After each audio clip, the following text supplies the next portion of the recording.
That was like weird. Did it work? I blame the CIA. No, just kidding. Are we live? We're live streaming on YouTube. Don't blame it on me, dude. I didn't change anything. I just redid everything, and it worked this time. I don't see it on the tweeters. What? I do. It's all good. Is it? Are we on the tweeters? Are we on the We're tweeters? tweeted. Are we on the tweeters? I saw that. I don't know. What were we talking about? Did we talk about? We already talked about your truly bad behavior. Here we are. That was General Flynn's bad behavior. Thank you very much. Not mine. Okay. Well, we talked about your very genteel behavior. But can I just recite one of my favorite lines from Hi-Fi ever? And those who've watched us a long time will appreciate this. He was very reflective after that event. And he's like, I'm going to go down in history as the greatest troll, but I'm more than that. I'm more than that. I am. Yeah. So what's that look, Jim? Come on. So that's not all the news that we made this week. That was just some of the news. That was just some of the news. Yeah. What's sad though is this live stream, which will live on in perpetuity, will not contain the example because I deleted the broken one. So I don't know if maybe we'll save it for the end. Let's do that. Save it for the end. Save it for the end. We were talking. We'll go out with it. We were talking about how Hi-Fi did not break the internet. It's just a rumor that's what happened. So. Well, how about I'll tell the story this time. Okay. Jim tells the story. Yeah. Then it'll be slightly different. Because so I watched General Flynn because he's the worst traitor in American history. Word. And I noticed that he had tweeted out a link to a prayer thing with Jackson Lawmeyer, who is the sleaziest piece of shit, like fake preacher on planet Earth, to have a prayer for Donald Trump because Donald Trump is going to get arrested fucking eventually, I guess. And so I noticed the link was actually a video link to his interview. So he tweeted out a link to be an interview guest on Donald Trump's prayer call to the internet. So I helped him by telling everyone. And oops. And Josh Fidel, my good friend, I don't think I'm breaking any confidences by saying your name. Nope. Decided to drop in. So, there was a drop in. And after the drop in and some technical difficulties that seemed to ensue thereafter, apparently we were called radical Democrats or radical lefts. Radical leftists, and Mike Flynn blocked me because he's a Nazi snowflake.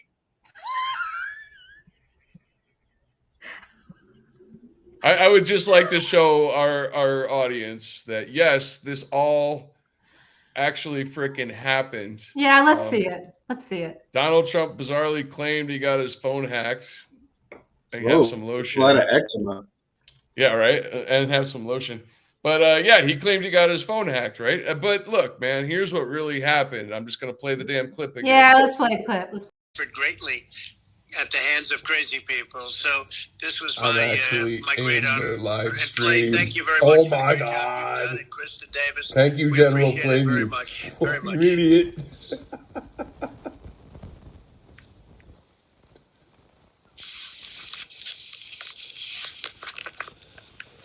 Let's see if I can get on camera.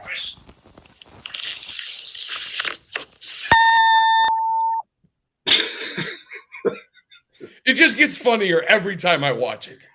It really does. So one thing I want to say is Jim and I happened to be on the phone with Hi-Fi when it was happening or something, and I've never heard you happier in my life, Hi-Fi.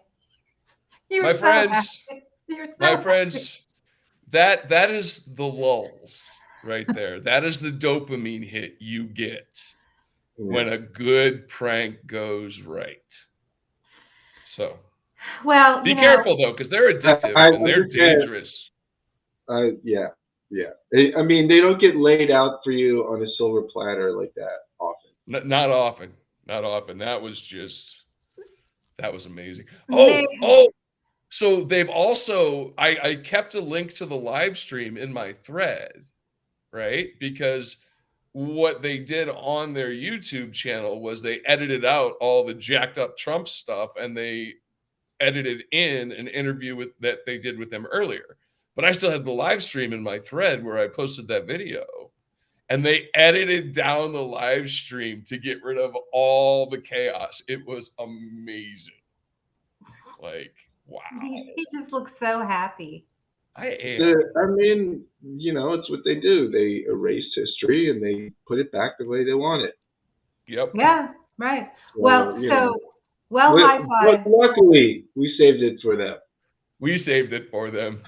Well, as you said, Jim, so eloquently today, it seems that lies no longer matter. So nerds like me decide to document this kind of stuff, like the real stuff. And I will say that I was up all night. I pulled another all-nighter like 2 nights ago. When did my piece on Trump's legal entanglements run? Was that yesterday?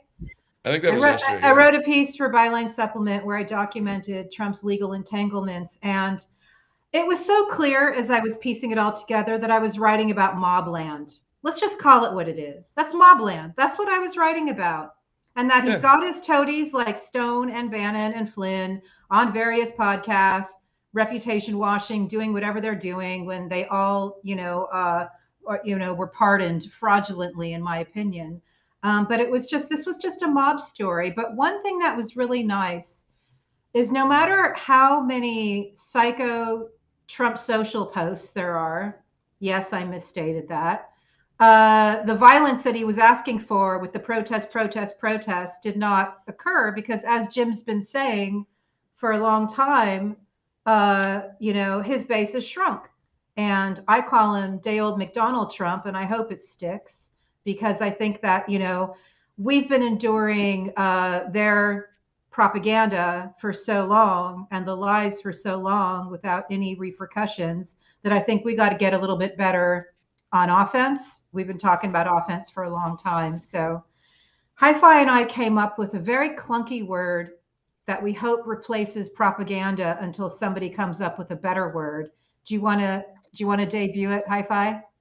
No, you debut it because I have my version and you don't like my version, but Hi-Fi's version's better than mine, but his won't make the mainstream. I'm trying to give churchy people who are waking up from the cult and realizing that they've been had by a 2-bit con man. Okay, assaultaganda is the portmanteau. Assaultaganda. It's terrible. I get it. But propaganda is the second worst word in the English language, right after gerrymandering, which is the worst word in the language. But I'm trying to, guys, help us. I'm trying to combine the assault of the mind with propaganda, with the lies. Hi-Fi's is much better, but I'm not going to. There's just a little bit of a Sharknado thing going on with it that could work in its favor. Yeah. But, It's not quite there for me. I'm gonna be. Well, we were thinking if somebody did like a punk song, Assaultaganda, like if that just became like a thing, like if somebody actually wrote lyrics for it, it might be helpful. But our minds are being assaulted by lies, and the old-timey word for Yeah. that is propaganda. And I am in search of better words so we can be better warriors in cognitive warfare. Jim uses mind F, which I don't know why I'm saying F because we swear on this show, but sometimes I feel a little dainty. And Hi-Fi uses a real visceral version, which I don't want to say either, but I Well, also I'll say it. there's an Oh, alternate version of the word of the phrase that yeah, Hi-Fi was talking about. And that word is menticide, which is yes, actually a really really interesting word. That means literally the murder of the mind, right? menticide, yeah, So it's the idea, and it has been related to Chinese brainwashing techniques and stuff like that, used by some uh, people who in Robert Lifton and some others in the yeah, past, um, to talk about the intentional destruction of people's personalities, ethics, morality, um, with the purpose of destroying who that person was in order yeah, to replace them with someone else. So, for me, like propaganda, yeah, it still sounds like leaflets being dropped out of fucking yeah, planes in Vietnam or whatever. Um, I think there's some value to it because it is a military yeah, term and this is a military thing that's happening to us. yeah, Um, menticide, might be a little challenging for people to get their minds around, but it's better than mind rape, which is the other well, version of hold on, that. mind rape is what Hi-Fi came up with, and I got to hold admit on a that's what's second. happening. But it's not going to fly in Peoria. Listen, Yeah, rape is a terrible, disgusting, awful thing, and it's one of the worst things I think a human being can fucking do. But it also needs to be talked about because if it's not talked about, it's just going to keep fucking happening. Same thing with mind rape. It cuts through the bullshit. I don't want to call it a mind war or a psychological operation. I want to call it what it is, the visceral, nasty ugliness of what these people are doing to our relations, our our, Yeah, our wives, our parents, our yeah, our daughters, our children. there, So there is absolutely an argument to be made that it's an appropriate word. I have also heard, including from women, that it has, you know, um, it has the potential of mixing something, two different things together in a way that isn't helpful. So that is the feedback that I've heard, which is why I don't use that phrase. But I do. I also understand that in many ways it's appropriate. It is the intentional violation of your personal space, of in this case your mind, your body. yeah. But it is a similar invasion in some ways. What's interesting, though, as you talk about this, is that the people whose minds are being distorted with the unreality that is coming out they did not consent. They didn't Right. consent. They did not That's it. consent. Nobody said, "Hey, I want to be fed digital poison It's violent. to estrange me from my family, my loved ones, myself." They did not consent to that. They got under undue influence by people who knew exactly what they were doing. And I think that's a really really important point. And to anybody who is making a living minimizing this assault agenda, and I know we'll do better than that as the show goes on. I know, but anybody who's making a we're living workshopping it, folks. minimizing it, well, but again, I love portmanteaus, but I also think Jim's point earlier before we were recording, weaponized disinformation. That's part of it. Weaponized malinformation.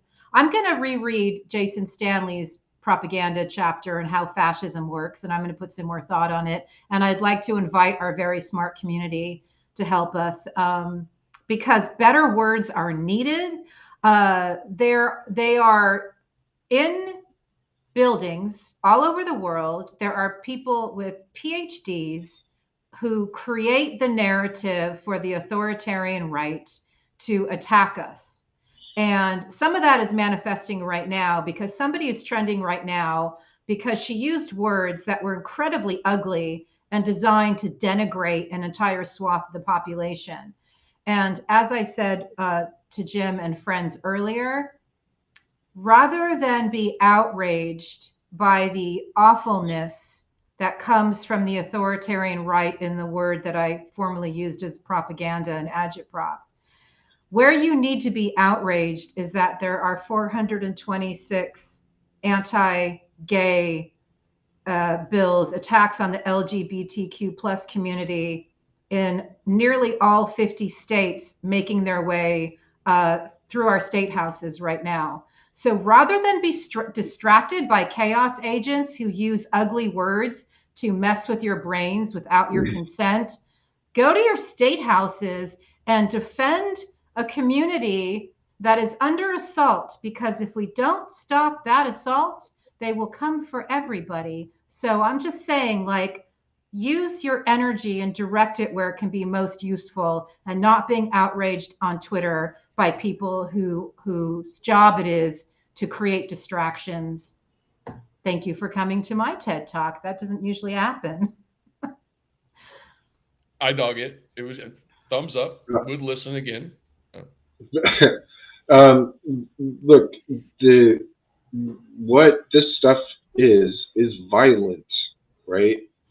And I think that is the the thing that we have to get across to people. When somebody sends you a video, right, of kids and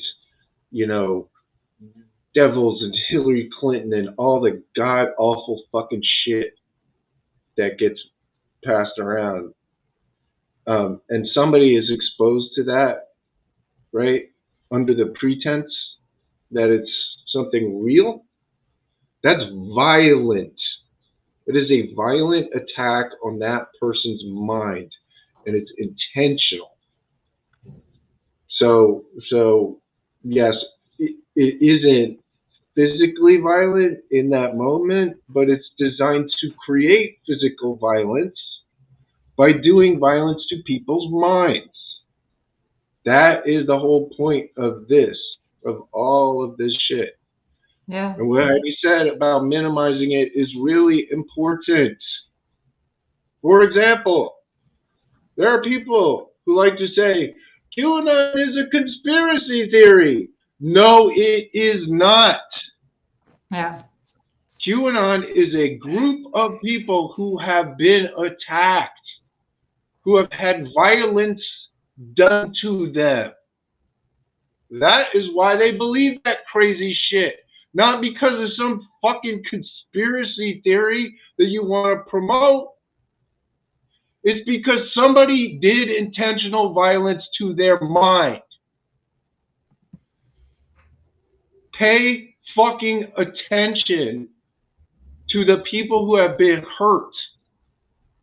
Pay attention to anybody who's been taken by this fucking thing. And tell me again it's a goddamn conspiracy theory. It is not. It's violence. So when we're here trying to explain this shit to you and you're out there attacking us, we know what side you're on. That's right. Thank you for coming to my fucking TED Talk. Well, what you said is really... No. Hold on. It's my turn. It's my fucking turn. Okay. High five. You got a TED Talk. Jim got a TED Talk. I'm doing a TED Talk now. Just real fast. All right. All right. First off, What Jim says is absolutely correct, because the violence in those videos does induce something called dissociative disorder, right? It causes people to dissociate. That is a mental illness, right? We've discussed this with, a well-renowned scholar, Dr. Mia Bloom, Yes, right? please This is the watch the same Mia thing. Bloom episode. Yep. Yes. Um, and another thing that QAnon does is they instill apophenia, which is when your brain's looking for patterns, but there are no patterns to be found. It drives you mad. Jim knows about this, right? We've discussed this on the show. But Many times. what I really want to point out is something I found today when I was looking up some stuff about Carter and Casey and the Iranian hostage situation, because Yeah. the very first thing that pops up when you search for it is this. And what is this called? Why, it says it right there. It's a conspiracy theory. Oh my goodness, it's on Wikipedia. Conspiracy theory, except what everybody knows just fucking happened was it got confirmed. And everybody's like, oh, well, this guy doesn't really know what he's talking about, except we know, and I covered this in the show we just released, that William Casey worked with Jack Singlaub. I showed on our show a CIA.gov article about them working together in World War II. Here's another one I found on War History Network, right? And here's Jack Singlaub himself. He's talking about William Casey and how he met William Casey. Right there. He's talking about it. A guy he worked with. A guy who offered him suicide pills. You think these guys weren't kind of tight? Really? So that was in World War II. And then when did we find Singlaub next popping up? Why, look at this. At the hearings about Iran-Contra, right? Oh, he's talking about Ollie North and all that crap. Well, what else did Jack Singlaub do? Here's America's Future. Here's Philip Shafley of Shafley's Eagles, who we know is connected to the Council of National Phyllis Policy. Shafley. Shafley. Yeah, Sorry. Phyllis Shafley. Cottonmouth. Hey, look, here's Mayor Jack Singlaub, or Major General, sorry, Mayor. Talking about Mike Flynn on Phyllis Schlafly Eagles, right? High five. You're going off into a little bit of anyway. This is a network that have been rat fucking America and the American people for a really long fucking time, is what I'm trying to say. Yeah, and it's about fucking time somebody put a fucking end to it, because as far as I can tell, Danny Casolaro, Gary Webb, and Michael Hastings are dead because of these fucking people. When's it end? How many bodies do we need? Anyway, that's my TED Talk. All right. Kind of put mine to shame, man. Like, damn. So let's There's a lot to unpack there. There was a lot. There was a lot.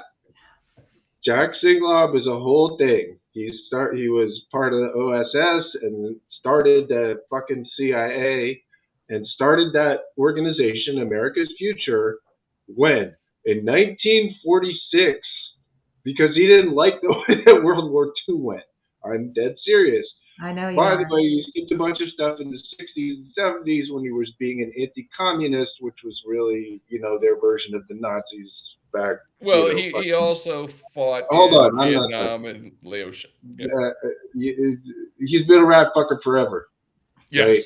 William Casey is a whole different story, and one of the more important figures that most people don't know about.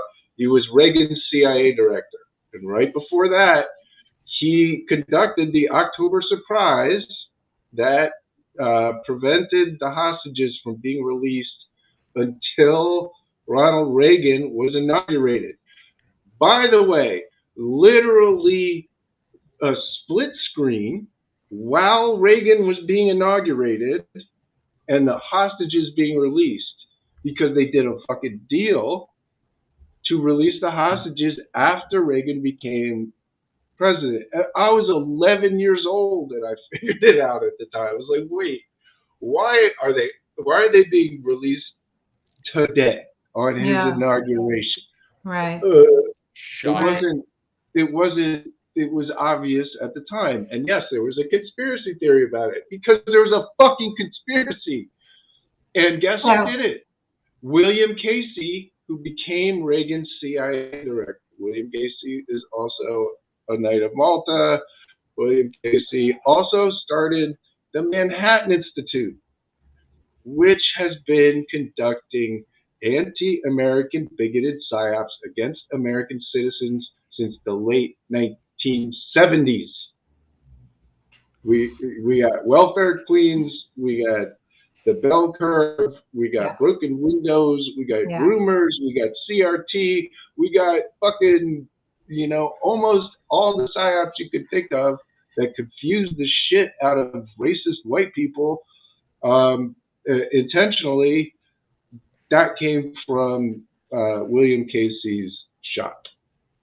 So those are the people that Hi-Fi was just talking about. And yes, they have been engaged in anti-American psyops for fucking decades. Well, they're both dead.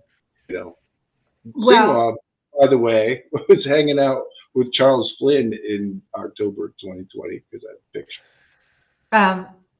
So for those who have not done a deep dive, at least I recommend you read the interview I did with Dave Troy, my first one that ran in Byline Times, the network, because it actually skillfully, Dave's brain pieces so much of this together in a way that's very easy to digest. But I also want to say that really the bottom line is that instead of getting a second term with an environmental president who was really a good man, we got greed is good. That's what we got. We got greed is good. We got the patriarchy. We got regulation rollbacks. We got, free for all with, for the fossil fuel industry. We got wealthy people no longer paying taxes. And, so we went into a real world of hurt when we actually could have. Yeah, Dave's big history is very important. So I recommend that as a tutorial if you find what Hi-Fi and Jim were just talking about of interest. Now what I'd like to do is direct everybody to episode 64. We interviewed a former member of parliament who had been there for almost 2 decades and then left because he thought it was incredibly important to write a book called Digital Gangsters. Why that book's important is he was on the disinformation committee that was investigating the tech platforms and foreign interference and Cambridge Analytica out of the UK. And what I'd like to do, Hi-Fi, if it's possible, do you have this clip showing him speaking with someone to pay for that advertising from outside the UK? It's impossible for me as a candidate to check where that advertising is bought from. Can you assure me that foreign donors do not pay for campaign advertisements purchased in Britain today? I can't assure you of that, no. Do you hold that information at Facebook? No, in the sense of what we will know is when somebody, let me try and think about the scenario. So if somebody is buying adverts for your to run a campaign in your constituency during the election, yes, we can see the account that's paid for the ads. We won't know where the money's come from to go into that account. Do you know where the account that's paid for the ads is from outside the UK? We will have information that will enable us to know who's paying for those ads, yes. So you know that's illegal? If someone paid from outside the UK for an account? Yes, I am aware of that. So you are aware of that. So do you prevent that from happening? We don't at the moment, but we do. My understanding is this is a matter for the Electoral Commission. No, it's a matter for you. It's a matter for you. Actually, Mr. Lucas, isn't it a matter for the person paying for the ad? No, they have to ensure that they comply with the law. No, it's a matter for you because you are not complying with the law either, because you are facilitating an illegal act. I've never heard that analysis before. If you've got something you can share with us that demonstrates that, I'd be interested to see. You see, this is the problem, Mr. Milner. You have everything. You have all the information. You have all of this information. We have none of it because you won't show it to us. But as I've explained, Mr. Lucas, we are moving forward with the new forms of of political advertising transparency, which will enable you to have this information. So there is a problem. Yes. Yes. So I want to say a couple things That shit before was we. cynical. It's like, so I just retweeted his tweet today that he did in 2018 when Now This did that. He's like Columbo versus Facebook, because that was real Columbo style, the great Peter Falk. But it's so important because here we are interviewing him 5 years later, and nothing's been done. Nothing's been done to seal the vulnerabilities against foreign interference in our elections via social media platforms, which is where all the money is being spent now and all the disruptions are occurring. So we talked to him about that. And I don't know if you have his clip, but I would like to. And again, he authored a book called Digital Gangsters. You can buy it at Byline Times website.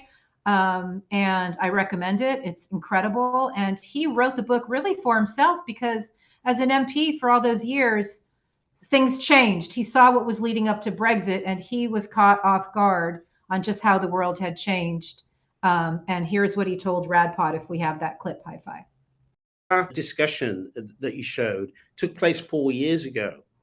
And despite the fact that the parliamentary committee that I was on highlighted these issues and called on our government in the UK to take action, they have taken virtually no action in the intervening period to change the law so that the ungoverned space that existed in 2018, which we highlighted in our committee hearings, remains. So all of the things that were done then could be done again. And that's despite the fact that the government has actually passed legislation relating to elections in the UK. It's chosen not to prevent that type of activity, the overseas interference that we highlighted, which is deeply disturbing. It tells you really how rotten British politics is nowadays, that the government has taken a deliberate decision to continue to allow the framework for overseas interference in elections. And the second really disturbing thing that I thought about the 2018 clip that he showed was that, remember, that was after the 2016 Brexit referendum. It was after the election of Donald Trump in 2016. And yet we had a senior Facebook executive telling me that he'd never thought about overseas interference in elections, something that was a massive issue after the 2016 US presidential election. So I think there's been a lack of candor and honesty from the tech giants. And the early conclusion that I took, that I drew from all of this, is that just as we regulate elections quite tightly in the UK, historically, we've always had very closely regulated and fair elections. Now, that has completely gone out of the window in the past 10 years. And we have this ungoverned space, which is social media, which is beyond the legal ambit of the people who run elections in this country. And the government is allowing that to continue. Well, there you go.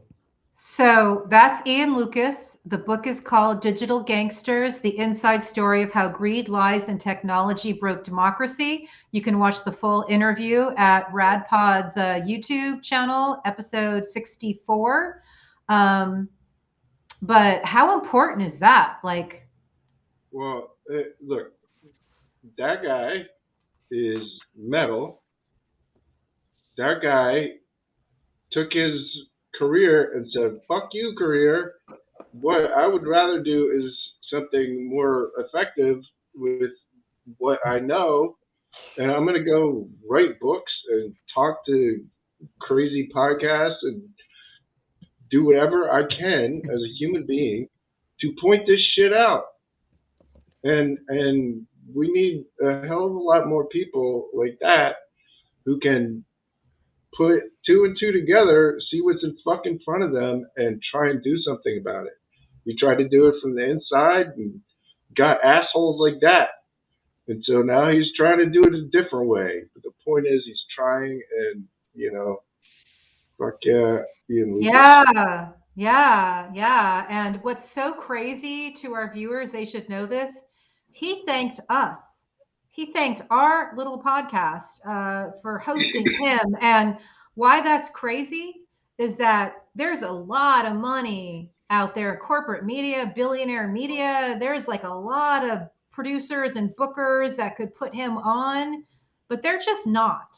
So it's our little scrappy podcast, but this would be a very good time to ask for your support. Patreon, we got 3 new members. Thank you. It matters a lot. $5 a month, $20 a month, whatever you got helps keep us going. So our scrappy little podcast is willing to do the kind of work that we're not seeing by corporate media. And we thank you for supporting us through thick and thin. Something super cool. Smash the buttons. Smash the buttons. Smash Oh yeah, the hit smash like, the hit button. subscribe. Smash the Oh button. yeah, Smash the Subscribe. button. Smash the button. Just smash the buttons. send links to our shows to all your friends and neighbors Yeah. and family. Yeah. Hey, did you hear about this? Do it now. No, I'm just kidding.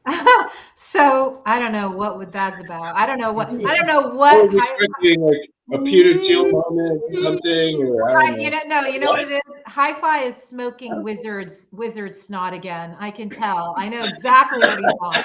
He's on wizard snot. I'm sure of it. Anyway. Actually, no. Let's edit it and post. Edit it in post. Blackberry Kush. Not gonna Okay. say that. Dude, somebody. Always I thought somebody said.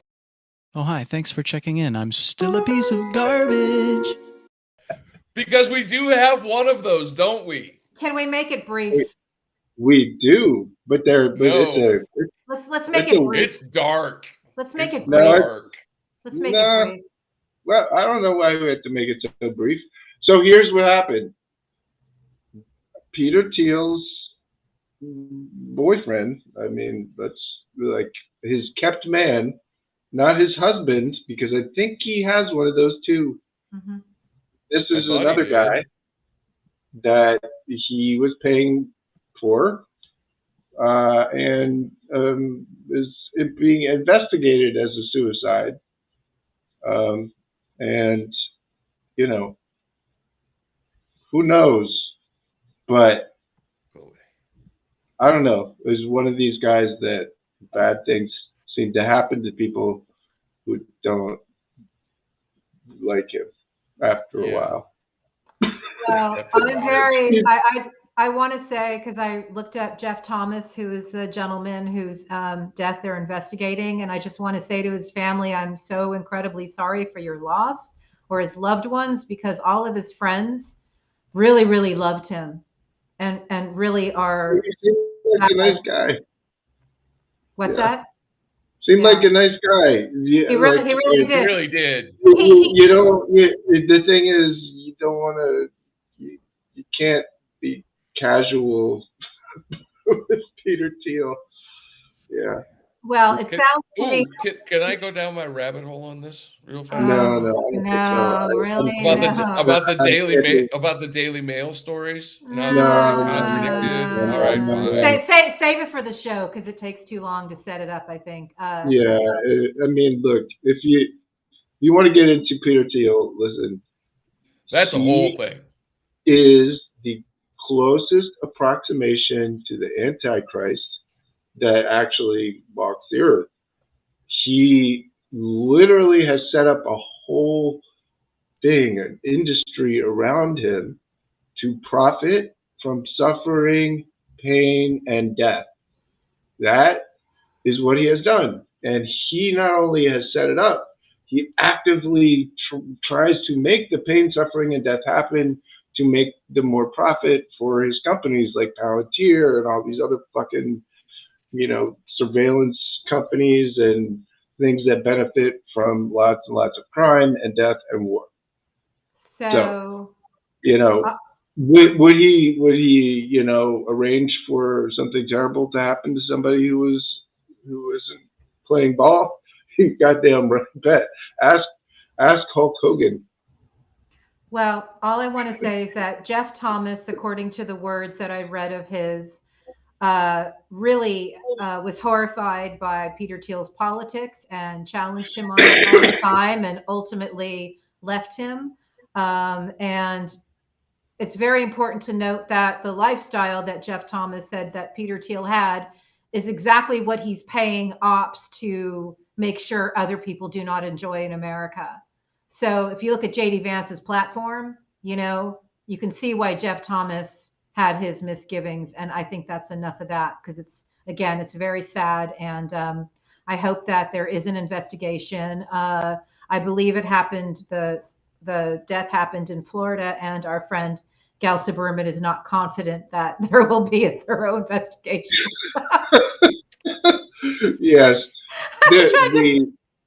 The investigatory agencies in Florida are the approximate size, shape, and smell of Swiss cheese. Well, let's hope for Mr. Thomas' family that they lack efficacy, Jim. Okay, so is the appropriate. Can we get they fucking stink and they're full of holes. We need a palate cleanser, because something really great happened to me yesterday. What? A couple of really amazing things. Joyce Vance retweeted me because when I can't write something better than somebody else, I cite their clips and I cite their quotes and where to find the full version. And Joyce Vance's Substack is insanely brilliant. And so I cited a couple quotes from her in my Trump legal entanglements, and she retweeted me to her millions of followers, and I'm grateful. She's a former U.S. attorney who does incredible, insightful legal analysis. So that was very exciting for me.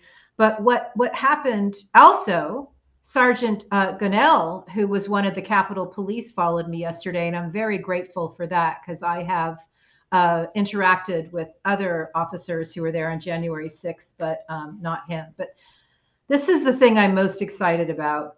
Reporters generally, historically, have not supported other reporters enough, particularly, independents. They just don't. And it's like, so I got a whole bunch of messages yesterday from people who listen to Tom Hartman's show. And I guess he follows my Substack, and he came across my unmusked thread from the article that I did unmusked about Elon Musk's assault on truth through Twitter and how he's turning it into basically a Russian propaganda platform. And he did a bit on it, and I got a lot of calls from a lot of friends, and we might have that. Do we have that? Meanwhile, Heidi Kuda on Twitter is tweeting unmusked, how Musk is using Twitter to destroy the concept of objective truth.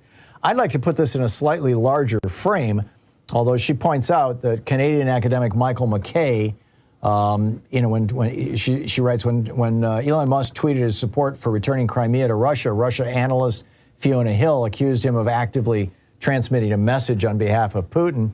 Canadian academic Michael McKay agreed, describing it as an active measure.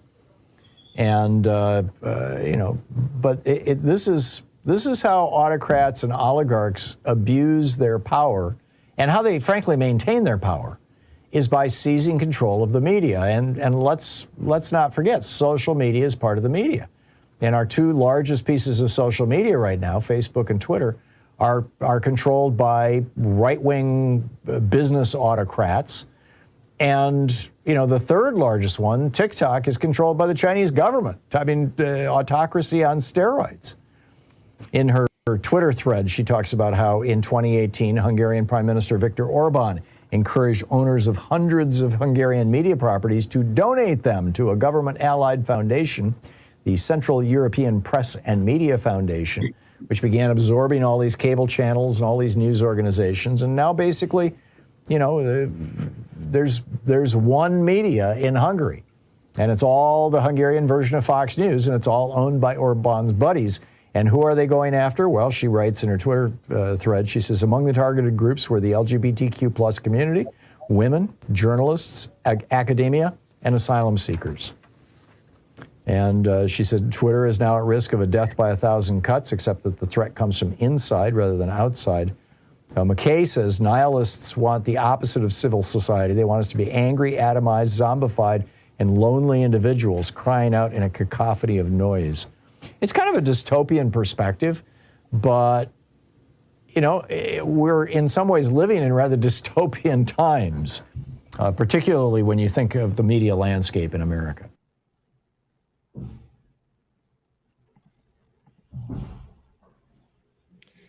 Thanks, Tom. Yeah, buddy. Thank you, Tom. Yeah, I mean, I don't think the Chinese government controls TikTok. I think that's Actually, it's on Oracle infrastructure right now. Believe it or I not. know. I mean, Okay. you know, there's been a lot of, you know, Yeah. sort of punishment of TikTok coming from the right, and they had a little bullshit hearing about it today. I'm not a huge fan of TikTok. I think it distributes all kinds of garbage, but you know, it is not the problem compared to fucking, you know, Twitter or Facebook or Telegram, for example. You know, I think the reason why a lot of these people pick on TikTok is, yes, there is some Chinese ownership, and that makes it a very easy target for. Well, that's part of the propaganda that we talk about from the authoritarian right. And you know, obviously we all know, for example, that, you know, we all know about Trump's bank account in China. Like they need an other for people to get mad at. And if this happens to be the other du jour. But my takeaway was twofold. One, thanks, Tom, because as our friend Audio Magnet said, he said, now 30,000 truckers have heard my name. So I'm very grateful for that, because I guess a lot of people driving around the country listen to him. But also, I think it's a very important conversation to have about what the role of media currently is in this cognitive warfare, because they seem to be facilitating much of it and certainly not learning from what's happened in the last 7 years. Again, we are still in that cycle of just, you know, everything that needs to be talked about is being suppressed and self-censored. And I wrote about that today because I did a whole list for people of things not to forget. There are so many important things that have just happened that we must not forget. Putin's arrest warrant for child trafficking, Putin's bankers being prosecuted. That's never happened. You know, the whole legal entanglements of Trump. It's all very important, and at some point, it's a mob story. At some point, it will not end well for him. And you know, we know right now he's just profiting on and doing his victimhood routine. But you know, I just encourage people to read about his legal entanglements and judge for yourself. But there are so many things that we cannot forget. The violent insurrection, you know, how about that? You know, the fact that Tucker Carlson's dad has a firm that took a lot of money from Viktor Orban. You know, there's many things that I want people to not forget that are out in the public now, because we're going to have so many distractions. And if we continue to react in the way that we reacted in 2016 on up through, you know, 2020, 21, we are going to be an authoritarian nation. We have to do better. And I say that because my next investigation that drops in the next day or two takes a very wide view of the attacks on the gay community in America. And it's happening, just like Roe. Remember, we woke up one day and, you know, all of a sudden half the country lost their health care rights. Same thing is happening. So it's no joke. And we have to be better at how we fight it. And right now, just reacting to horrible words from a chaos agent is not how we fight it. No, it's not. Going on offense. Go on offense, people. In your communities, go on offense. You know, see what's happening in your state houses. Have people run against all these horrible chaos agents. Yeah, that's important. Fred Wellman has a new thing he's working on. I think it's what's it called? Mission for Democracy or something like that. Yeah, he's in Mississippi, right? I'm not sure where he's at, but I know he's working hard, trying to fight the good fight. So that's the important thing. Well, I'll look it up and we'll have it maybe on next. Well, maybe we Yeah. should have Fred back to talk Well, about we'll it have Fred sometime. back. I love having Fred on. People Fred's like him. awesome. All right. Every time in the sea of shit that Twitter has become, I stumble across Fred Wellman. It's always like a life raft, you know? There's a handful of people that I feel that way about. It's still a fucking $44 billion PSYOP candidate pointed directly at our heads. Let's not, Yeah, we know. We're behind enemy lines. We're behind enemy lines, as Jim likes to tell us. Oh, gee whiz, boys. What else was in the news? Jim, what do you got? Oh, you know, nothing.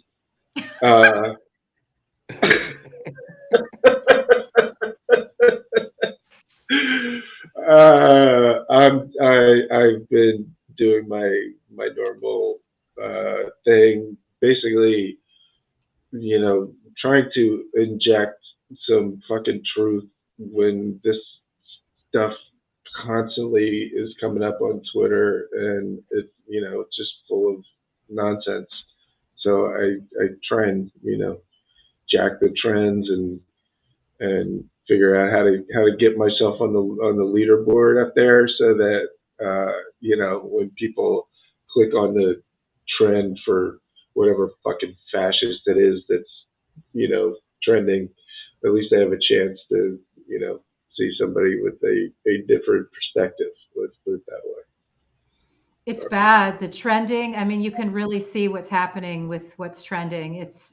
Although I will say, literally just fucking Nazis. Like, oh, it's crazy. Like, well, Nazis and Kremlin psyops. Something nice happened. I've been using my Shaka Khan thread as a palate cleanser from all the pain, and she just was a big part of my youth. Like, I love her music, and she's just always been rad. And I was like, I can't believe I don't know anything about her, like where she's from. So last night I'm up always like at midnight researching stuff, and I decided just to research her, and I found out it was her birthday. And so I got to be the first on Twitter to wish her a happy birthday. And then she was trending on Twitter this morning. So Hi-Fi's like, you set a trend. I'm sure other people noticed it was her birthday. Yeah, I know. But still, I was trying to make you feel good. So can we just wish Shaka Khan a happy birthday? You know, she's just, oh my gosh, watching all her videos, she's amazing. So happy birthday. You're rad. She is. You know, it may have just been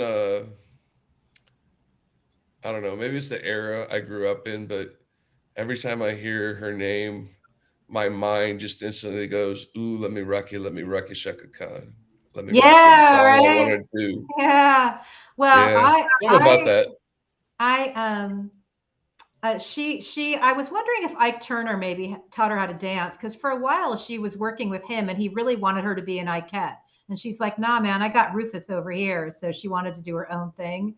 But he was such a huge fan. And if you watch like her early performances, the way she danced was like, oh man, I don't know if that was just her instinct or if she choreographed it herself or if Ike had something to do with it. But man, her moves are just so incredible. Like, I literally am practicing Shaka Khan's moves from like 1976. Luckily, nobody sees that.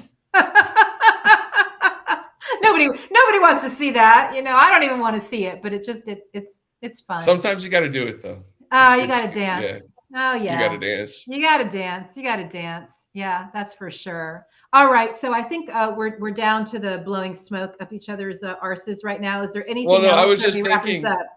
Let's recap the episode. What have we learned? This episode, we've learned I'm really good at causing chaos, and thank you, Jim and General Flynn, for your help. Yeah. That was enjoyable. Yeah. We learned that people, you know, will label things that actually happened a conspiracy theory to cover them up, right? We learned, you know, Peter Thiel, we had. Oh, hi. Thanks for checking in. I'm still a piece of garbage. Had one of those. That was all that whole thing again. Was a setup? Was that a setup? Was that a setup? Set up so you could do a second Peter Thiel movement and surprise me. I don't get to use them enough. That's all. Oh But my I God. think solid. overall. Oh, I got a call to action. People always ask us, what can we do? What can we do? Put pressure on DirecTV to dump Newsmax. Jim, thanks for pointing that out. Because that's really important. Well, like the friend outspoken who says good stuff called out news fucking DirecTV for intentionally putting Newsmax back on their fucking cable box. Who did that? Who told you? They wrote a shitty form reply like, "Thank you for your concern, but we have a diversity of viewpoints in our public union." So it was like, diverse? The fuck are you talking about? That's run by Chris Ruddy, who's an executive at the Council for National Policy. Newsmax, by the way, speaking of William Casey, was funded by the estate of William Casey, by Bernadette Casey. William Casey's fucking daughter is the one who funded Newsmax in 1993, if you want to fucking get into it. So fuck you and your stupid, like, it's diversity. It's not. It's fascist propaganda. It's Kremlin psyops, and you're fucking hurting people with your dumb decision. Fuck you. So, and you can read all about it in this article right here. I put the link in chat. I'll put it up. We'll tweet it or something. But this is where you'll find the Council for National Policy, Mike Flynn, Jack Singlaub, all this bullshit. It's a fucking nexus. Charlie Kirk. Big Charlie Kirk, TPUSA. Jenny this Thomas. Is a big no. Jenny Thomas. Whoa. The list fucking goes on, people. Why is this so hard? So what year is it? 2023. I'm pretending to check my watch. I don't wear a watch. What year is it? 2023. I've not had a television in 17 years, so I am not impacted by DirecTV, but I'm sure a lot of people are. So you might want to, if you have their cable or whatever, you might want to let them know that you don't want Kremlin propaganda in your home. And that goes with Fox getting off military bases too. There's a number of things that people can apply pressure to do just to get this started. So it's not just our show yelling into the wind to, stop radicalizing our people. Google stores. What's that? Easy. Get Telegram off Apple and Google stores. Oh, yeah. That would unlock so many fucking people's brains. Do you have any idea if that thing fucking disappeared tomorrow, how many people would look around like, oh my God, what the fuck? Where am I? Wow. Because they spend all day long in fucking Telegram, in these little cults, like fucking tapping away to their other like MAGA anti-vax neo-Nazi pick your fucking cult. There's channels for seriously all of them, and they pass them around between one and the other, and they're done with this one, they fucking radicalize them over here. They bounce around in this goddamn cult laboratory for fucking years, and no wonder they come out the other side like David DePape and all these maniacs running around doing crazy shit, because there's a cult indoctrination platform right there on the Apple and Google store. So if you want to yell about something, yell about that shit. Don't yell about TikTok. Whatever. TikTok's clean it up. We should have a comprehensive digital privacy law. Yes, we need privacy. We need regulations. Every single platform needs to be put in fucking check. So speaking of Peter Thiel, we get rid of RT, and RT is still on Rumble, which is a Peter Thiel, JD Vance operation. So to Hi-Fi's point, we need to deal with it. I don't know where in the capitalism handbook it said that the tech bros could destroy the world. I don't know about it. I don't think it's the tech bro handbook. I think it's the apartheid handbook, which is where they all came from. That's very interesting. Seriously, just a little piece of trivia before we go. Peter Thiel, Elon Musk, David Sachs, The 3 top dogs in the PayPal mafia all grew up in apartheid. All of them, their whole childhoods. That's not a coincidence. It really isn't. It's because they liked it and they want to do it again. All I know is when I went to Berkeley, we were part of the generation that put an end to that. We demanded divestment and we got it. And so I'm glad to know I'm still fighting the good fight. Speaking of fighting the good fight, gentlemen, are you going to join me on Sunday? Because Martin Scheel is the very special guest at the Sunday Betty Dangerous Speakeasy. So I hope you come. Marty's going to talk about Marty, heck He's yeah, going to I'm talk about always down. all of Trump's legal entanglements and financial entanglements, and he's going to untangle the entanglements. And he's going to tell stories about a guy named Fat Larry who they busted because they just figured out he's probably eating at a restaurant and they found him, but they weren't able to handcuff him because he was a big boy and the handcuffs didn't fit. So Marty's going to tell stories like that. All right. Well, that's the show. I'm going to go out with a reminder of, hey, I'm doing all I can. Greatly at the hands of crazy people. So this was I'm my actually my in great the honor live and stream. Thank you very much. Oh for my the great job you've done. God. And Krista Davis. Thank you, We General appreciate it Flynn, very you much. Very fucking much. idiot.